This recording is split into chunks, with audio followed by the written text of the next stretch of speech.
नमस्कार दोस्तों, welcome back to beyond pat. आज हम डिकोड करेंगे इंडियन हॉस्पिटल सेक्टर और इस वीडियो का सबसे इम्पॉर्टेंट टेक अवे ये है, हॉस्पिटल्स बेड ग्रोथ स्टोरी नहीं है, हॉस्पिटल बेड प्रोडक्टिविटी स्टोरी है।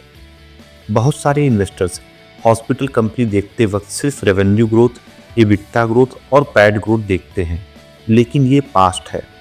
प्रोफेशनल इन्वेस्टर्स पहले ऑक्यूपेंसी, ए लॉस, पेयोर मिक्स और केस मिक्स ट्रैक करते हैं, क्योंकि ये सिग्नल्स रिजल्ट आने से पहले फ्यूचर अर्निंग का इंडिकेशन देते हैं। और बियॉन्ड पैट में हम भी वही अप्रोच फॉलो करेंगे, सिग्नल्स ओवर स्टोरीज। तो चलिए समझते हैं हॉस्पिटल सेक्टर का रियल अर्निंग इंजन। पहले एक क्विक कॉन्टेक्स्ट सेट करते हैं। लिस्टेड हॉस्पिटल कंपनीज प्राइमरली पैसा कमाती हैं ओपीडी सर्विसेज से, आईपीडी एडमिशन से, सर्जरी से, डायग्नोस्टिक्स से और फार्मेसी से। लिस्टेड स्पेस में मेजर प्लेयर्स हैं Apollo hospitals, max health care, Fortis health care, Narayana health, KIMS और रेनबो चिल्ड्रंस मेडिकेयर। दोस्तों, अगर आप पिछले 5 से 10 साल का मार्केट हिस्ट्री देखें तो हॉस्पिटल सेक्टर ने काफ़ी स्ट्रॉन्ग वेल्थ क्रिएशन की है। इसका रीज़न सिंपल है, डिमांड हेल्थ केयर की स्टेडली बढ़ती है, लेकिन क्वालिटी हेल्थ केयर कैपेसिटी उतनी तेजी से इंक्रीज नहीं हुई। जब डिमांड सप्लाई से फास्टर ग्रो करती है तो एग्जिस्टिंग प्लेयर को ऑक्यूपेंसी इंप्रूव करने, एआरपीओ बढ़ाने और मार्जिन एक्सपेंड करने का मौका मिलता है, और इसी वजह से हॉस्पिटल सेक्टर एक स्ट्रक्चरल ग्रोथ सेक्टर माना जाता है। लेकिन इन्वेस्टर के लिए सवाल है, फ्यूचर अर्निंग्स को ड्राइव क्या करेगा? हॉस्पिटल बिजनेस को रेप्लिकेट करना आसान नहीं है। सबसे पहले मोड है रेगुलेटरी अप्रूवल्स। एक लार्ज हॉस्पिटल बिल्ड करना और ऑपरेशनल बनाना कई साल ले सकता है। दूसरा मोड है doctors.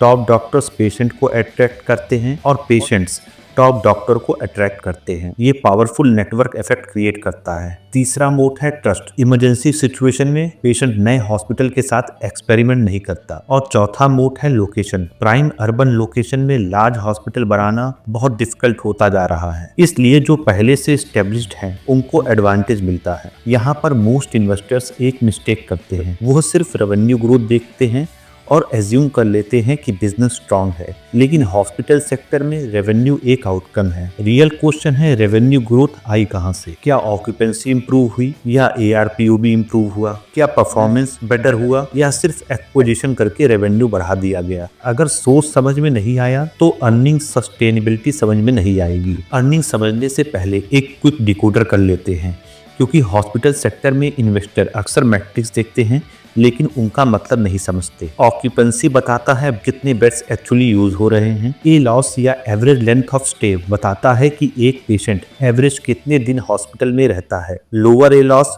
Generally higher bed productivity indicate करता है। एआरपीओबी या average revenue per occupied bed revenue quality का इंडिकेटर है। पेयोर मिक्स बताता है revenue cash patients, insurance patients या गवर्नमेंट स्कीम से आ रहा है। केस मिक्स बताता है हॉस्पिटल सिंपल प्रोसीजर कर रहा है या हाई वैल्यू स्पेशलिटीज जैसे कार्डियक, ऑन्कोलॉजी और transplant. DSO day sales outstanding बताते हैं हॉस्पिटल को पेमेंट कलेक्ट करने में कितना टाइम लग रहा है। आरओसीई बताता है मैनेजमेंट इन्वेस्टेड कैपिटल को कितने एफिशिएंटली डिप्लॉय कर रहा है। और free cash flow final proof है कि रिपोर्टेड अर्निंग्स एक्चुअल कैश में कन्वर्ट हो रही है या नहीं। अब इन मैट्रिक्स को कनेक्ट करते हैं और देखते हैं हॉस्पिटल सेक्टर का रियल अर्निंग्स इंजन। अब आते हैं सेक्टर के सबसे इंपॉर्टेंट सेक्शन पर, हॉस्पिटल इन्वेस्टिंग का अर्निंग इंजन। इस चेन को ध्यान से समझिए। Step 1 capacity. एक हॉस्पिटल के पास कितने बेड हैं और अगले 3 से 5 सालों में कितने बेड ऐड होंगे। बेड एडिशंस फ्यूचर ग्रोथ की फाउंडेशन होती है, लेकिन सिर्फ बेड ऐड कर देना इनफ नहीं है। यहीं पर रिटेल और प्रोफेशनल एनालिसिस अलग हो जाती है। Step 2 utilisation. मोस्ट इन्वेस्टर सबसे पहले ऑक्यूपेंसी देखते हैं, क्योंकि higher occupancy generally better utilisation indicate करती है। लेकिन हॉस्पिटल इन्वेस्टिंग में ऑक्यूपेंसी अकेले मैट्रिक्स नहीं है।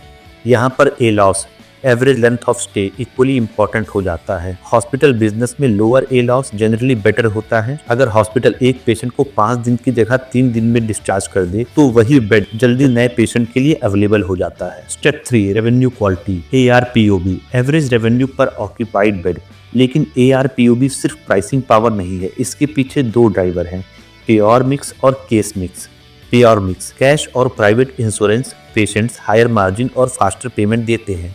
अगर गवर्नमेंट स्कीम का शेयर हाई है, पेमेंट डिले हो सकता है, इसलिए डेज सेल आउटस्टैंडिंग मॉनिटर कीजिए। अगर DSO लगातार ऊपर जा रहा है तो कैश फ्लो में प्रेशर बिल्ड हो सकता है। केस मिक्स, एक कार्डियक सर्जरी और एक जनरल मेडिसिन की इकोनॉमिक्स कंप्लीटली डिफरेंट होती है। जब हॉस्पिटल कॉम्प्लेक्स स्पेशलिटीज जैसे कि ऑन्कोलॉजी या ट्रांसप्लांट की तरफ शिफ्ट होता है, तब ARPO भी इम्प्रूव होता है बिना बेड्स बढ़ाए। ये हिडन ग्रोथ लीवर है। स्टेप 4, अगर ऑक्यूपेंसी इम्प्रूव हो रही है, ए लॉस ऑप्टिमाइज हो रहा है और केस मिक्स कॉम्प्लेक्स हो रहा है, तो ARPO भी इम्प्रूव करेगा।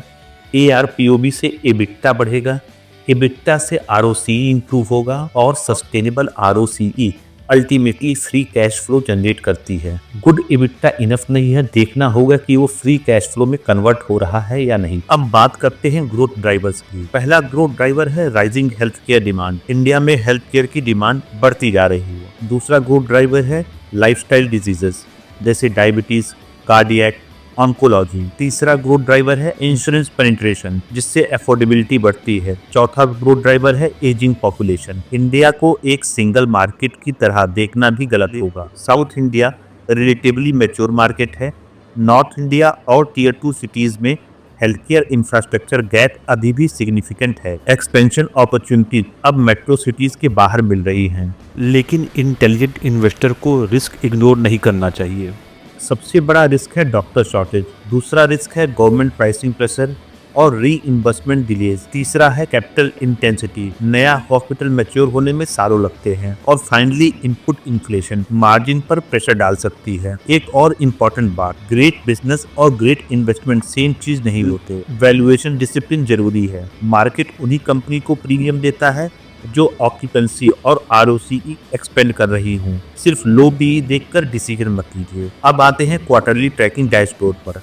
अगर आप कॉल सुनते हैं तो ये सिग्नल ट्रैक कीजिए। ग्रीन सिग्नल्स क्या है? ऑक्यूपेंसी इंप्रूविंग, ए लॉस फॉलिंग, ARPO भी इन्फ्लेशन से फास्टर ग्रो कर रहा हो, कैश और इंश्योरेंस मिक्स बढ़ रहा हो, कॉम्प्लेक्स प्रोसीजर का शेयर बढ़ रहा हो, डेप्ट कंट्रोल हो, ROCE इंप्रूविंग हो और फ्री कैश फ्लो पॉजिटिव हो। रेड फ्लैग्स क्या है? Falling occupancy, rising ALOS, weak ARPO growth, rising DSO, aggressive डेप्ट फंडेड एक्सपेंशन और consistently weak cash flow. Video end करने से पहले, हॉस्पिटल स्टॉक खरीदने से पहले इन 8 सवालों का जवाब दीजिए। पहला, क्या ऑक्यूपेंसी इंप्रूव हो रही है? दूसरा, क्या ए लॉस इंप्रूव हो रहा है? तीसरा, क्या ARPO भी हेल्थ केयर इन्फ्लेशन से फास्टर ग्रो कर रहा है? चौथा, क्या पेयर मिक्स इंप्रूव हो रहा है? पांचवा, क्या केस मिक्स कॉम्प्लेक्स प्रोसीजर की तरफ शिफ्ट हो रहा है? छठा, क्या डेब्ट टू EBITDA कंफर्टेबल है?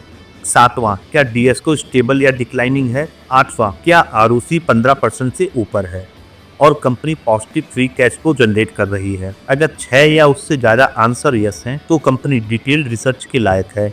अगर 3 या 4 यस हैं तो कॉशन रिक्वायर्ड है। मेजॉरिटी नो है तो बेटर अपॉर्चुनिटीज कहीं और ढूंढिए। हॉस्पिटल इन्वेस्टिंग का सीक्रेट बेड काउंट करना नहीं, बेड प्रोडक्टिविटी ट्रैक करना है। बेड क्रिएट कैपेसिटी, ऑक्यूपेंसी और ALOS create utilisation, payer mix और case mix create revenue quality, revenue quality create ROCE, ROCE create shareholder returns. यही hospital sector का real earning engine है। यही framework beyond PAT future company deep dives में use करेगा। अगली video में हम अपोलो हॉस्पिटल को इसी फ्रेमवर्क से डिकोड करेंगे। सब्सक्राइब करें ताकि मिस ना हो। आपके हिसाब से इस 8 पॉइंट चेकलिस्ट पर कौन सी हॉस्पिटल कंपनी सबसे स्ट्रांग लगती है? अपोलो, मैक्स या कोई और? Let me know in the comments. Thank you for watching. Keep focusing on signals over stories.